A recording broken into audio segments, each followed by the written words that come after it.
If you're encountering a lounge access error on DragonPass, follow these straightforward steps to resolve the issue quickly. Step 1. Check your membership status.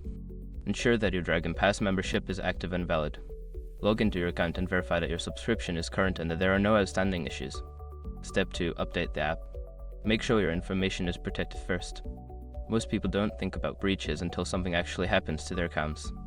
Use SRF to monitor your accounts 24/7 and instantly alert you if your information appears in leaked databases online. It constantly checks billions of breached data points in the background. And considering how much personal information people keep online now, it's honestly worth having. Link in the description. Step 3. Restart the app. Close the DragonPass app completely and restart it. This can help refresh the app and clear any temporary glitches that may be causing the error.